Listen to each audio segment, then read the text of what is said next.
السلام عليكم ورحمة الله وبركاته. الحمد لله رب العالمين والصلاة والسلام على سيد المرسلين وعلى آله وصحبه ومن استنى بسنته إلى يوم الدين أما بعد. الحمد لله. மரணத்திற்கு பின் மனித வாழ்க்கை அப்படிங்கிற அந்த தொடர் தலைப்பின் கீழே பல விஷயத்தை பார்த்துட்டு வரோம். அல்ஹம்துலில்லாஹ் இறுதி கட்டத்தை நெருங்கிட்டோம். நேற்றைய நாளில் நரகம் நாளைக்கு மறுமையிலே நெருக்கமாக கொண்டு வரப்படும், நரகத்தின் தன்மை எப்படி இருக்கும், நரகவாசிகள் எப்படிலாம் இருப்பாங்க, நரகத்தை விட்டு பாதுகாக்கிறதுக்கு நம்ம என்ன அமல்லாம் செய்யணும் அப்படிங்கிறதெல்லாம் நம்ம பார்த்தோம். இன்னைக்கு முக்கியமான ஒரு நிகழ்ச்சி, மறுமையில் சிராத் பாலம். இதை தாண்டாம யாரும் சொர்க்கத்துக்கும் போக முடியாது, நரகத்துக்கும் போக முடியாது.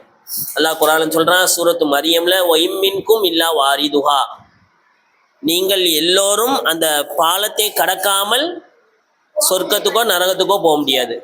கான அலா ரப்பிக ஹத்மம் மக்தியா, அல்லாஹ் அதை தீர்ப்பாக ஆகிவிட்டான். சும்ம நுனஜில்லதீன தகவ் வ நதருல் லாலிமீன ஃபீஹா ஜிஸியா, யார் அல்லாஹ்வை பயந்து இறையச்சத்தோடு உலகத்தை வாழ்ந்தாங்களோ அவர்களை அல்லாஹ் பாதுகாப்பான். யார் அல்லாஹ்வுக்கு இணை வச்சாங்களோ, பாவம் செஞ்சாங்களோ, அநியாயம் பண்ணாங்களோ அவர்கள் அந்த சிராத்துல் முஸ்தகீம் பாலத்துல கீழே விழுந்துருவாங்க அப்படின்ட்டு அல்லாஹ் குர்ஆன்ல சொல்லி காமிக்கிறான். இது சம்பந்தமாக முன்வாழ்ந்த நல்லடியார்கள் சஹாபாக்கள் ரொம்ப பயந்தாங்க. அப்துல்லா இப்னு ரவாஹா ரலியல்லாஹு அன்ஹு அப்படின்னு ஒரு சஹாபி. அந்த சஹாபி ஒரு நாள் தன்னுடைய மனைவியோடைய மடியில படுத்துருக்குறாங்க. படுத்துட்டு இருக்கும் பொழுது திடீர்னு அழுகுறாங்க. மனைவி கேட்டாங்க, ஏன் அழுகுறீங்க அப்படிலாம் கேட்கல. இவங்க கணவர் அழுகிறத பார்த்தா அவங்களுக்கும் அழுக வந்துட்டு அவங்களும் அழுகுறாங்க. அப்போ கணவர் கேட்குறா, நீ ஏமா அழுகுற, இல்லை நீங்க அழுவதை பார்த்து எனக்கு அழுக வந்துட்டு அப்படின்னாங்க. அப்ப நான் எதுக்கு அழுதேன்னு தெரியுமா? அல்லாஹ் குர்ஆன்ல சொல்றானே, ஒய்மின்கும் இல்லா வாரிதுஹா, உங்களில் ஒவ்வொருவரும் சிராத்து பாலத்தை கடந்தே ஆக வேணும்னு சொல்றானே. ஒலா அதிரி அன்ஜு மின்ஹா அம்லா, நான் அந்த சிராத்துல் முஸ்தகீம் பாலத்தை கடப்பேனா, கடந்து வெற்றியாளர்களில் ஒருவனாக ஆகுவேனா தெரியலையே அப்படின்ட்டு அப்துல்லா இப்னு ரவாஹா பெரிய சஹாபி, அந்த சஹாபி கவலைப்பட்டாங்க. அப்படின்னா நம்ம எந்த அளவுக்கு சிராத்து பாலத்தை கடப்பது சம்பந்தமாக கவலைப்படணும்னு செஞ்சு பார்க்கணும். நாளைக்கு மறுமையில் அல்லாஹ் தஆலா வருவான். நபிசாசம் சொன்ன நீண்ட செய்தி சஹீஹ் புகாரில வருது. நாளைக்கு மறுமையில் ஒரு அழைப்பாளர் அறிவிப்பு செய்வார். உலகம் ஆரம்பத்திலேருந்து இறுதி வரைக்கும் எல்லா மனிதர்களும் ஒன்று கூட்டப்படுவார்கள். புகாரில் வரக்கூடிய செய்தி. ஒரு அழைப்பாளர் அறிவிப்பு செய்வார், உலகத்தில் யார் எதை வணங்கினார்களோ அவர்கள் அதற்கு பின்னால் போகட்டும். உலகத்தில் யாரெல்லாம் சிலுவையை வணங்கினாங்களோ அவங்க சிலுவைக்கு பின்னாடி போவாங்க. உலகத்தில் யாரெல்லாம் சூரியனை வணங்கினாங்களோ அவங்க சூரியன் பின்னாடி போவாங்க. உலகத்தில் யாரெல்லாம் சந்திரனை வணங்கினாங்களோ சந்திரன் நோக்கி போவாங்க. உலகத்தில் யாரெல்லாம் கற்களை மரங்களை வணங்கினாங்களோ அதெல்லாம் நோக்கி அவங்க போவாங்க. இறுதியாக கிறிஸ்தவர்கள், யூதர்கள், முஸ்லீம்கள் 3 பேர் இருப்பாங்க. இப்போ யூதர்கள் பத்தி கேட்க போறோம், நீங்க ஏன் போலையா, நீ யாரை வணங்குனீங்க? யூதர்கள் சொல்லுவாங்க, நான் உசைரே வணங்கினோம். வகாலத்தில் யஹூது உசைருன் இப்னுல்லாஹ், யூதர்கள் சொன்னாங்க அல்லாஹ்வுடைய மகன் உசைர். ஏன் அல்லாஹ்வுடைய மகன் உசைர்னு சொன்னாங்கன்னா அது நீண்ட வரலாறு. அவருக்கு நிறைய சக்தி அல்லாஹ் கொடுத்துருந்தான், ஆற்றலை கொடுத்துருந்தான்.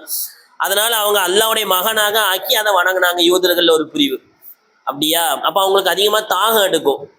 அல்லாஹ் நரகத்தை முன்னாடி வச்சிருப்பான். அவங்களுக்கு அது தண்ணி மாதிரி தெரியும். அந்த தண்ணியை குடிப்பதற்காக முன்னாடி போங்க, நரகத்தில் விழுந்துருவாங்க யூதர்கள். அதுக்கப்புறம் கிறிஸ்தவர்கள் இருப்பாங்க. கிறிஸ்தவர்கள் பற்றி அல்லாஹ் கேட்பா, நீங்க கேட்கப்படும், யாரை நீங்கள் உலகத்தில் வணங்கினீர்கள்? நாங்க உலகத்துல ஈசா இப்னு மரியம், ஈசா இப்னுல்லாஹ், அல்லாஹ்வுடைய மகன் ஈசாவை வணங்கினோம் அப்படின்னு சொல்லுவாங்க. அப்படியா? அப்படி அவங்க தாகம் எடுக்கும், நரகம் முன்னாடி இருக்கும், ஆனால் அவங்களுக்கு தண்ணி மாதிரி தெரியும், உள்ள போய் விழுந்துருவாங்க. இப்போ மூமின்கள் முனாஃபிக்குங்கள் இவங்க மட்டும்தான் இருப்பாங்க. இப்போ அல்லாஹ் முக்கியமான செய்தி தான், அல்லாஹ் அவர்கள் அறியாத ஒரு உருவத்தில் வருவான். அல்லாஹ் உருவம் உண்டா அப்படின்னா அது நீண்ட சப்ஜெக்ட். அக்கீதால அல்லாஹ் கை இருக்கா, அல்லாஹ் முகம் இருக்கா, கண் இருக்கா, அதுல ஒரு நீண்ட சப்ஜெக்ட். அதுக்குள்ள போனால் ரொம்ப நேரம் ஆயிரும். இப்போ அல்லாஹ் அவர்கள் அறியாத உருவத்தில் வருவான். அப்போ சொல்லுவான், நான் தான் உங்க ரப்புன்னு சொல்லுவான். எல்லாரும் சொல்லுவாங்க, நீ என் ரப்பு இல்லைன்றான். அப்புறம் அல்லாஹ் அறியக்கூடிய உருவத்தில் வருவான். இப்போ எல்லாரும் அல்லாவை ஏற்றுக்கிடுவாங்க. அதுக்கப்புறம் இன்னொரு ஸ்டேஜ், லாஸ்ட் ஸ்டேஜ், சிராத் பாலம் வைக்கப்படும் அப்படின்னு ஹதீஸ், நீண்ட ஹதீஸ் இதோட முடியுது. சிராத் பாலம் இதுக்கப்புறம் வைக்கப்படும். சிராத் பாலத்துக்கு முன்னாடி என்னென்ன நடக்கும்? அல்லாஹுவை மூமின்கள் எல்லாம் சந்திப்பாங்க. அதோடைய அடையாளம் என்ன? நப்சாசம் கேட்டாங்க, யௌம யுக்ஷஃபு அன் சாக்கின் வயுதுஊன இல சுஜூத், அல்லாஹ்வுடைய கெண்டை காலை விட்டு திரை அகற்றப்படும். அப்ப எல்லாரும் உலகத்துல அல்லாவுக்காக வேண்டி சஜிதா செஞ்சவங்க சஜிதால விழுந்துருவாங்க. மக்கள் பார்க்கணும் அப்படிங்கிறதுக்காக வேண்டி சஜிதா செஞ்சவங்க தொழுதவங்க அல்லதீனஹும் யுராவூன் நீங்க ஓதப்பட்ட வசனம். பிறர் பார்க்க வேண்டும் யார் தொழுதாங்களோ அவர்கள் மறுமையில சஜிதால விழ முடியாது. அல்லாஹ் பாதுகாக்கணும். அப்புறம் முனாஃபிகீன்கள் பிரிஞ்சிருவாங்க, மூமின்கள் மட்டும் இருப்பாங்க, அல்லாவை பின்தொடர்ந்து போவாங்க, சிராத்து பாலத்தை நோக்கி அவர்கள் செல்வார்கள் அப்படின்ட்டு ஹதீஸ் முடியுது. பிறகு மறுமையில கடுமையான இருட்டா இருக்கும். நீ கோதப்பட்ட சூரா இத ஷம்சு குவ்விரத், ஒளியுடைய சோர்ஸு மூலதனம் எதெல்லாம் இருக்கும் எல்லாம் அல்லாஹ் அழிச்சிருவான். சூரியன் அல்லாஹ் சுருட்டிடுவான், நட்சத்திரங்கள்லாம் கீழே விழுந்துரும், ஒளியே இருக்காது. நாளைக்கு மறுமையில் அவர்கள் மூமின்கள் எந்த அளவுக்கு அமல் செஞ்சாங்களோ அந்த அளவுக்கு அல்லாஹ் ஒளியை கொடுப்பான். அவங்க சொன்னாங்க ஜபல், சில பேருக்கு அல்லாஹ் மலை அளவுக்கு ஒளியை கொடுப்பான், சில பேருக்கு அல்லாஹ் அதை விட அதிகமா கொடுப்பான், சில பேருக்கு அல்லாஹ் பேரிச்சம்பழம் மர அளவுக்கு ஒளியை கொடுப்பான், சில பேருக்கு அல்லாஹ் வலது கை அளவு கொடுப்பான், சில பேருக்கு ஒரு கை இந்த கட்டை வரல வரைக்கும் ஒளி கொடுப்பான். அந்த இடத்துல ஒளி விட்டு விட்டு போகும். கரண்ட் இப்போ வந்து போதில்லை, அதை மாதிரி இந்த ஒளி மின்னி மின்னி வரும். எந்த அளவுக்கு அதிகமாக அமல் செஞ்சாலும் அந்த அளவுக்கு அந்த ஒளி வச்சு தான் போக முடியும். ஒருத்தர் கொஞ்சம் தான் அமல் செஞ்சான்னா ஒரு எல்இடி பல்ப் இருக்கும், லைட் எரியும், அதை வச்சு தான் அப்படியே சிராத்து பாலம் வரைக்கும் போக முடியும். பிறகு அவர்கள் சிராத்துல் பாலத்தை நோக்கி செல்வார்கள். இம்னு அலா கதிரி நூறிக்கும், நீங்க உங்களுடைய ஒளியின் அளவு கடந்து செல்லுங்கள் அப்படின்னு அவங்களுக்கு சொல்லப்படும். உலகத்துல முனாஃபிகீன்களா இருந்தாங்கல்ல, அவங்களுக்கு அந்த ஒளி அல்லாஹ் அணைச்சிருவான். அல்லாவையும் வணங்கிட்டு உள்ளத்துல ஒண்ணு வச்சு வெளியே ஒண்ணு இருந்தாங்களா அந்த முனாஃபிகீன்கள், அவங்க மறுமையில அவங்களுக்கும் ஒளி இருக்கும், கொஞ்ச நேரத்துல அந்த ஒளி ஆஃப் ஆயிரும். அப்ப அவங்க மூமின்களை பார்த்து சொல்லுவாங்க உந்துருன நகத்தபிஸ் மின் நூரிக்கும், உங்களுக்கு ஒளி நல்லா எரியுதா, உங்க ஒளியில கொஞ்சம் எங்களுக்கு கொடுங்களேன் அப்படின்னு சொல்லுவாங்க. ஆனால் அவங்கள ஒளி கொடுக்கப்படாது. அப்படியே கண்ணு தெரியாம சிராத்துல் முஸ்தகீம் பாலம் எங்க இருக்குன்னு தெரியாம அப்படியே நரகத்தில் போய் விழுந்து விடுவார்கள். இப்போ மூமின்கள் அந்த ஒளியை கொண்டு போவாங்க. அப்ப இந்த விழுதெல்லாம் பார்த்து துவா செய்வாங்க, ரப்பனா அத்திமிம்லனா நூறானா பௌஃபில்லனா, அல்லாஹ் எங்களுடைய ஒளியை பூரணமாக்குவாயாக துவா செய்வாங்க. அவங்களுக்கு நல்ல ஒளி பிரகாசமா இருக்கும். சிராத்துல் முஸ்தகீம் பாலத்தை அவர்கள் அடைவார்கள் அப்படின்ட்டு அல்லாஹ் குர்ஆன்ல சொல்லி காமிக்கிறான். இந்த சிராத்து பாலம் எப்படி இருக்கும், அதனுடைய தன்மைகள் பத்தி நபி ஸல்லல்லாஹு அலைஹி வஸல்லம் சொன்னாங்க. முதலாவது அது எப்படி இருக்கும் தெரியுமா, முடியை விட லேசா இருக்கும். ஒரு முடி இருக்கு, அந்த முடியை லேட்டா பிச்சா என்ன ஆயிரும், பிஞ்சு வந்துடும், முடியை விட லேசாக. ரெண்டாவது தன்மை வாளை விட கூர்மையா இருக்கும். வாள் எவ்வளவு கூர்மையா இருக்கு, அந்த பாலத்துல காலே வைக்க முடியாது, வெயிட் வச்சா இதாயிரும், அப்படி வச்சாலும் நம்மளுடைய கால் அருந்துடும், நல்லா பாதுகாக்கணும். வாளை விட கூர்மையாக, முடியை விட மென்மையாக இருக்கும். மூணாவது இருட்டா இருக்கும் அந்த பாலம். சாசம் சொன்னாங்க ஒரு யகூதி நபிட்ட ஒரு கேள்வி கேட்டாரு, ஐன யகூனுன் நாசு யௌம துபத்துல் அர்ள், பூமி இன்னொரு பூமியாக மாற்றப்படும் பொழுது மக்கள்லாம் எங்க இருப்பாங்க அப்படின்ட்டு கேட்கும் பொழுது நப்சாசம் சொன்னாங்க ஹும் ஃபீ துல்மதி தூனல் ஜிஸ்ர், அவர்கள் சிராத்துல் முஸ்தகீம் பாலத்தில் அந்த இருட்டிலே இருப்பார்கள். நப்சாசம் சொன்னாங்க இருட்டா இருக்கும் சிராத்துல் முஸ்தகீம் பாலம். நாலாவது நரகத்துக்கு மேல அல்லாஹ் அந்த பாலத்தை வச்சிருப்பான், கற்பனையே பண்ண முடியாது.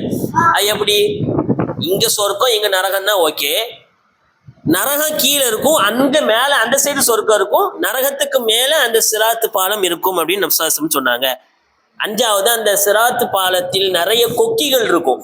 கொக்கி பத்திரிக்கையா, கொக்கிகள் அதனுடைய வழி தடங்கள்ல இருக்கும், அதனுடைய 2 முனையிலையும் கொக்கிகள் இருக்கும் அப்படின்னு நப்சாசம். எதை மாதிரி இருக்குன்னா சாதான் அப்படின்னு சொல்லக்கூடிய ஒரு ஊர்ல முள் இருக்கும், முள்ளு செடி, சாதான் முல்லை போல சிராத்து பாலத்தில் கொக்கிகள் இருக்கும். அதனுடைய அளவு என்பதை அல்லாஹ்வை தவிர யாரும் அறிய முடியாதுன்னு நப்சாசம் சொன்ன செய்தி புகாரி முஸ்லிம் பதிவு செய்யப்பட்டிருக்குது. அடுத்து கால் வச்ச 6வது தன்மை, கால் வச்ச அப்படி சறுக்கி விட்டுரும் சிராத்து பாலம். நப்சாசம் சொன்னாங்க மதஹலத்துன் மஸில்லத்துன், கால் வச்சு அப்படியே சறுக்கி விடக்கூடியதாக சிராத்து பாலம் இருக்கும். 7வது சிராத்து பாலத்திற்கு 2 ஓரங்கள் இருக்கும். பாலம் பார்த்திருக்கியா இல்ல, 2 ஓரம் இருக்குல்ல, அதே மாதிரி சிராத் பாலத்துக்கு 2 ஓரம் இருக்கும் அப்படின்ட்டு சாசம் சொன்னாங்க. சிராத்து பாலத்தை கடக்கக்கூடிய மனிதர்கள் 3 வகையாக இருப்பாங்க. முதலாவது இமாம்கள் எழுதுனாங்க, அதை கடந்து போயிடுவாங்க முஸ்லீம்கள், கடந்து செல்லக்கூடிய முஸ்லீம்கள், எந்த விதமான பாதிப்பும் இல்லாமல் கடந்து போகக்கூடியவங்க. நப்சாசம் சொன்னாங்க சில பேர் யார் யார் உலகத்தில் எவ்வளவு அமல் செஞ்சாங்களோ அந்த அளவு ஒளி கொடுக்கப்படுமோ அந்த அளவுக்கு சிராத் பாலத்தை வேகமாக கடப்பார்கள். பசர், கண்ணை மூடி திறக்கிறதுக்குள்ள போயிடுவாங்க, கண்ணை மூடி திறக்கிறதுக்குள்ள சிராத் பாலம் ஸ்பீடா கடந்து போயிடுவாங்க, ஒளியின் வேகத்தில் போவார்கள். ஒமினும் கல் பர்க் ஒளியை போல் போவார்கள். ஒமினும் கல் ரீஹ் வேகமாக வீசக்கூடிய காற்றை போல ஒரு கூட்டம் போகும் சிராத்து பாலத்தை கடந்து.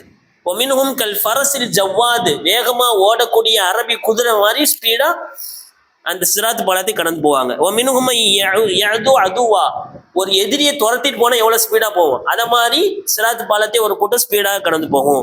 ஒமினும் எம்ஷி மஷியா சில பேர் நடந்து போவாங்க. ஒமினுகுமை இஸ்ஹஃபு ஸஹஃபா சில பேர் கூட்ட நெருக்கடியாக சிராத் பாலத்தை கடந்து போவார்கள் அப்படின்னு நம்ம சாசம் சொன்னாங்க. கடைசியே கடந்து போயிடுவாங்க, எந்த பாதிப்பும் இல்லாம கடந்து போகக்கூடிய முதலாவது கூட்டம். ரெண்டாவது கூட்டம் யார் அப்படின்னா கடக்க முடியாம நரகத்துல கீழே விழுந்துருவாங்க. அல்லாஹ் பாதுகாக்கணும். சாசம் சொன்னாங்க அந்த சிராத்து பாலத்துல கொக்கிகள் இருக்கும், இவன் கடந்து போகணும்னு கால் எடுத்து வச்சா ஏற்கனவே முடியை விட மென்மையா இருக்கும், வாழை விட கூர்மையா இருக்கும், இருட்டா இருக்கும், கொக்கிகள் இருக்கும். அந்த கொக்கி அவன் அப்படி கீழே இழுத்து கீழே நரகத்துல தள்ளிடுவான். நல்லா பாதுகாக்கும். ரெண்டாவது கூட்டம். மூணாவது கூட்டம் யாருன்னா கொக்கி இழுக்கும், கஷ்டப்பட்டு அப்படியே வந்து பாலத்தை கடந்து விடுவார். விசாசம் சொன்னாங்க அவன் யாருன்னா அமல் செய்வான், அமல் செய்யாம இருப்பான். அப்படி விட்டு விட்டு அமல் செய்வோம்ல, இவர் சிராத்து பாலத்தை தாமதமாக கடப்பார். நல்லா பாதுகாக்கணும். நம்மளாம் முதல் கூட்டம் மாதிரி வேகமா பேரணும். எப்படி உலகத்தில் அமல் செஞ்சோமோ அதை மாதிரி எல்லாம் சிராத் பாலத்தில் கடக்க வைப்பான். சிராத்து பாலத்தை கடந்து போகும்போது அங்க இந்த இதுல நம்ம எல்லாம் இருப்போம், அந்த எண்டில் நபிமார்கள்லாம் இருப்பாங்க. எல்லா நபிமார்களும் நம்மளை பார்த்து ரேஸ்ல ஓடும் பொழுது சேர் பண்ணுவாங்கல்ல, அது மாதிரி அங்கேருந்து நபிமார்கள் இருந்து அல்லாஹும்ம சல்லிம் யா அல்லாஹ் என் உம்மத்தை பாதுகாத்துரு, என் உம்மத்தை பாதுகாத்துரு அப்படின்னு எல்லா நபிமார்களும் அங்கேருந்து துவா செய்வாங்க. ஒருத்தர் அந்த சிராத்து பாலத்தை கடந்து வந்த உடனே துவா சொல்வாரா, அல்ஹம்துலில்லாஹ் அல்லதி நஜ்ஜானா மின்க பஅது அன் அராக்க. அல்லாஹ் என்னை பாதுகாத்தான், இதுக்கப்புறம் அல்லாஹ் எனக்கு யாருக்கும் கொடுக்காத பெரிய பாக்கியத்தை கொடுத்துருக்க அப்படின்னு சிராத்து பாலத்தை கடந்து வந்தவர்கள் சொல்வார்கள் அப்படின்னு நபிசாசம் சொல்றாங்க. சிராத்து பாலத்தை கடந்து போகணும் அப்படின்னா, வேகமா கடந்து போகணும் அப்படின்னா முக்கியமான சில அமல்கள் நபிசாசம் சொல்றாங்க. அது மட்டும் சொல்லி முடிச்சிடுறேன். முதலாவது, ஒரு முஸ்லீமுடைய தேவையை உலகத்துல யார் நிறைவேற்றுவாரோ, உலகத்துல நம்ம ஃப்ரெண்டுக்கு ஒரு முஸ்லீமான ஃப்ரெண்டு இருக்கான், அவனுக்கு ஏதாவது தேவை இருக்குது, அந்த தேவையை நிறைவேற்றுறதுக்காக நடந்து போறாருல, யார் அப்படி செய்வாரோ நாளைக்கு மறுமையில் அவருடைய பாதத்தை அல்லாஹ் சிராத்து முஸ்தகீம் பாலத்திலே உறுதியாக்குவான்னு சொன்னாங்க. முதலாவது. ரெண்டாவது, அநியாயம் செய்யப்பட்ட ஒருவருக்கு உதவி செய்தால் அல்லாஹ் சிராத்து முஸ்தகீம் பாலத்தில் அவருக்கு உறுதியை தருவான் நபிசாசம் சொன்னாங்க. மூணாவது, பள்ளிவாசலில் யார் அதிகமாக தங்குவாரோ, பள்ளிவாசலை தன்னுடைய வீடாக ஆக்கி கொள்வாரோ அவரு சிராத்துல் முஸ்தகீம் பாலத்துல அல்லாஹ் வேகமாக கடக்க செய்வான்.